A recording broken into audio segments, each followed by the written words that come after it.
بسم اللہ الرحمن الرحیم نحمدہ و نصلی علی رسولہ الکریم اما بعد۔ روزے کے فدیے کے متعلق جو ہے وہ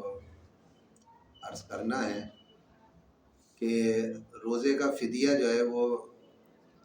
کس صورت میں آتا ہے۔ تو جو شخص جو ہے وہ اتنا بوڑھا ہو جائے یا عورت وہ اتنی بوڑھی ہو جائے کہ اب اس میں روزہ رکھنے کی جو ہے وہ سکت اور طاقت نہ رہے، اتنی کمزوری جو ہے وہ لاحق ہو جائے،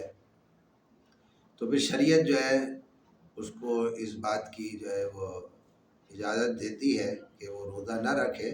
اور ہر روزے کے بدلے جو ہے وہ فدیہ ادا کر دے۔ لیکن اس صورت میں کہ جب وہ اتنا بوڑھا یا عورت اتنی بوڑھی اور لاغر ہو گئی، یعنی کہ 80 سے بھی زیادہ جو ہے وہ عمر ہو چکی ہے، اب اتنی طاقت اور جو ہے وہ سکت نہیں ہے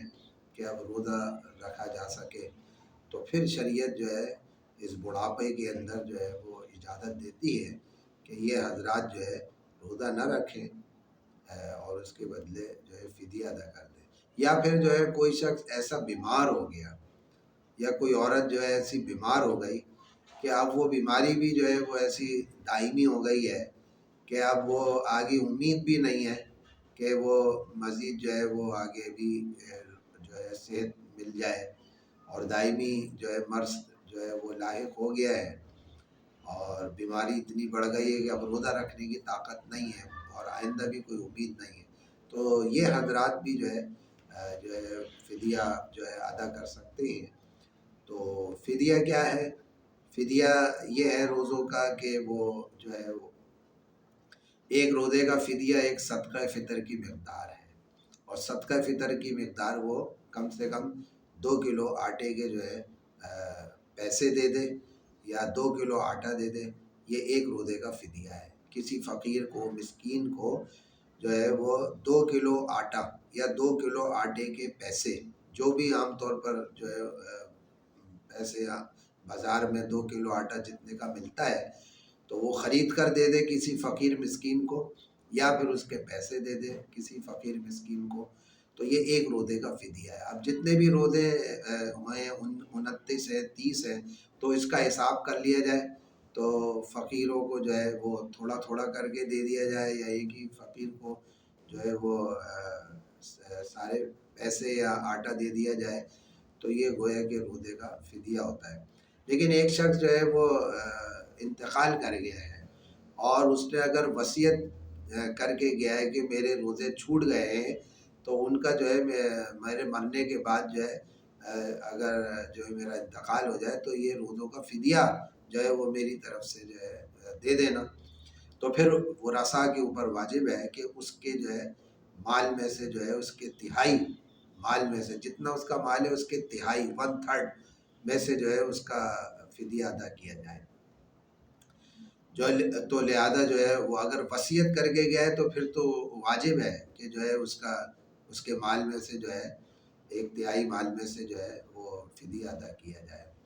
لیکن اگر وصیت نہیں کر کے گیا اور اس کے روزے ہمیں پتہ ہے کہ اس نے نہیں رکھے، تو کوئی وارث جو ہے اپنی طرف سے جو ہے پھر وہ فدیہ ادا کر سکتا ہے، اپنی طرف سے، سب ورثاء کی طرف سے نہیں، بلکہ اپنی کوئی اگر جو ہے چاہے کہ میں اپنے والد کا یا جو بھی اس کا وارث ہے اس کا فدیہ ادا کر دوں، تو وہ اپنی طرف سے جو ہے ادا کر سکتا ہے جتنے روزے ان کے چھوٹے ہیں، اگر انہوں نے وصیت نہ کی ہو۔ باقی یہ کہ نمازیں اگر قضا ہو گئیں اور مرنے والے نے جو ہے وہ ادا نہیں کی، تو اس کا بھی یہی حکم ہے کہ جو ہے اگر اس نے کوئی وصیت کی ہے تو اس کے 1/3 مال میں سے اس کی وصیت پر عمل کیا جائے۔ اگر وصیت نہیں کی ہے تو پھر کوئی وارث جو ہے اپنی طرف سے جو ہے وہ نمازوں کا بھی فدیہ ادا کر سکتا ہے، اگر ان کی نمازیں رہ گئیں اور انہوں نے بیماری کی حالت میں نہیں پڑھ سکے، تو اس کا فدیے کی صورت یہ کہ ہر نماز جو ہے اس کا فدیہ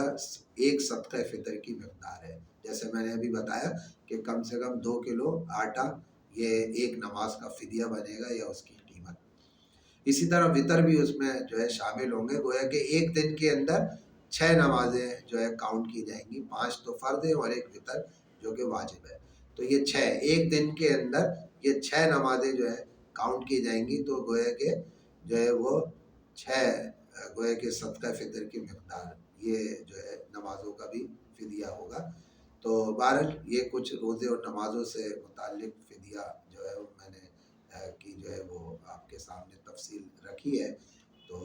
یہ جو ہے ہمارے لیے ضروری ہے کہ ہم جو ہے اپنے جو ہمارے گھروں میں بڑے ہیں، بوڑھے ہو گئے، تو ہم ان کی ہیلپ کریں اور ان کی آخرت کو سنواریں، کہ ان کی آخرت تاکہ جو ہے سنور جائے اور آخرت میں ان کا مواخذہ نہ ہو، ہم دنیا میں ان کی اس طرح مدد کریں. اللہ تعالیٰ ہمیں عمل کی توفیق نصیب فرمائے. وآخر دعوانا الحمدللہ.